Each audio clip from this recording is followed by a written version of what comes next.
another luto serya na naman tayo dito sa maliit nating loft. This is Tin, dating Germany nurse, living in LU. At mag-e-experiment na naman tayo. Luluto tayo ngayon ng giniling na mayroong sitaw sa air fryer natin. Recently kasi nakapagluto na tayo ng lumpia, tortang talong, at chicken teriyaki. Kaya excited din ako na matry. Ang goal talaga natin is maka-less oil. Healthy living na kasi tayo, di ba? Kaya recently talagang air fryer yung ginagamit namin sa pagluto. Even nga kapag nag-omelette kami, air fryer na din yung ginagamit namin. Ang powerful, di ba? Kaya samahan nyo akong magluto ngayon. Iniisip ko nga kung i-serye ko tong pagluluto ko ng air fryer kasi nga panay air fryer yung fini-feature ko. And sa mga nanonood ngayon, thank you kasi nandito kayo at napapanood nyo ako. Este yung mga pinagagawa ko sa buhay na kapag defrost na pala ako dyan, buti na lang talaga, mabilis lang siyang ma-defrost. At dahil meron pang konting frozen dyan, lalagyan natin ng konting tubig. 20 minutes pala yung nilagay ko dyan, air fry. Na-amaze kasi ako itong air fryer na to kasi ang ganda ng circulation niya. Nung napanood nyo yung recent vlog ko na nagluto tayo ng chicken teriyaki gamit ang air fryer, once ko lang flinip yung chicken. Kasi nga all throughout luto na yung chicken. At back tayo dito sa linuluto natin. Parang igigisa muna natin siya hanggang mawala yung tubig at mag-dry. Medyo parang naging meatballs na nga yan pero minash ko ulit para even yung luto. At makikita nyo dito lumalabas na yung oil niya.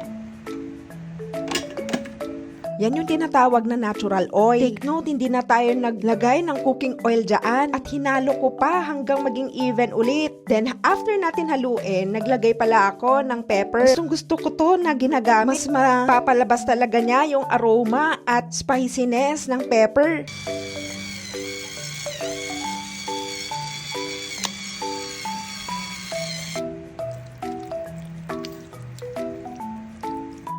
Nilagay ko na din yung garlic dito para humalo na din yung lasa at amoy nito sa giniling natin. At inalis ko na din yung oil at konting water. Mas maganda kasi kapag totally wala siyang oil na nandyan. Then nung nabawasan na, maglalagay naman tayo niyan ng mga pampalasa natin. Una kong nilagay ay yung light sauce na ginagamit natin. Pagkatapos nun, naglagay din tayo ng mirin. Alam nyo, ito din yung mga ginamit natin yung sa chicken teriyaki. The same lang din naman sila. After ng mirin, naglagay din tayo ng sake. Yung sake na to, ito yung cooking sake na tinatawag. Isa itong pampalasa sa Japan para lumabas yung umami flavor ng pagkain. At pagkatapos noon, naglagay din tayo ng konting sugar.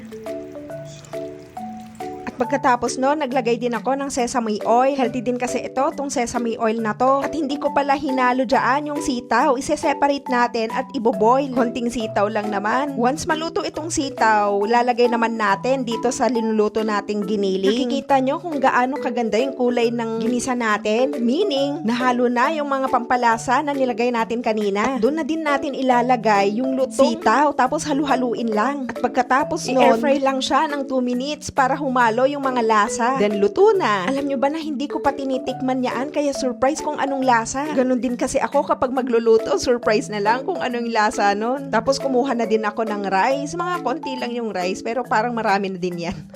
At itatry na natin kung ano talaga. Ako malulungkot talaga ako nito pag hindi masarap. At magiging proud naman kung masarap talaga siya. Grabe guys, ang sarap. As in, I recommend talaga na itry nyo din to. Ang maganda kasi sa air fryer ko, pwede ko siyang hayaan na lang.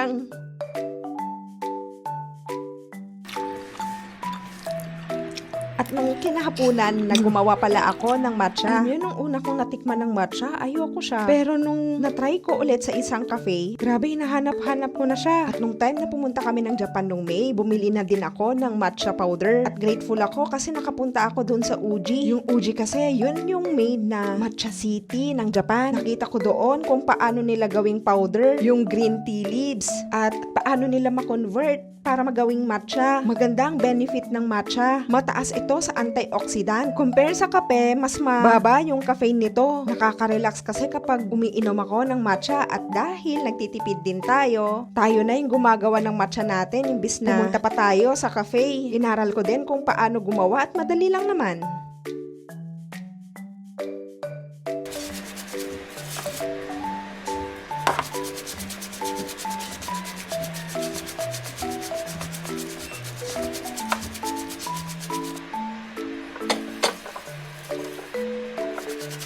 Meron din pala akong milk dito at sobrang nakakatulong talaga siya. Nasira din kasi yung steamer ko. Kaya buti na lang talaga, laking tulong to. Minsan, mas okay pag alam natin gumawa ng mga favorite drinks natin kasi anytime pwede kang gumawa at mas nakakatipid na din. Kaya kung makikita nyo ako, minsan nagmamatcha, minsan nagkakape, nagbrewbrewed, at minsan yung hoji kati lang. Depende kung anong gusto ng panlasa ko. Tayo naman ang iinom. Yun lang naman for today. Please follow me para sa mas marami pang mga session ng luto at matcha. Follow for more POV!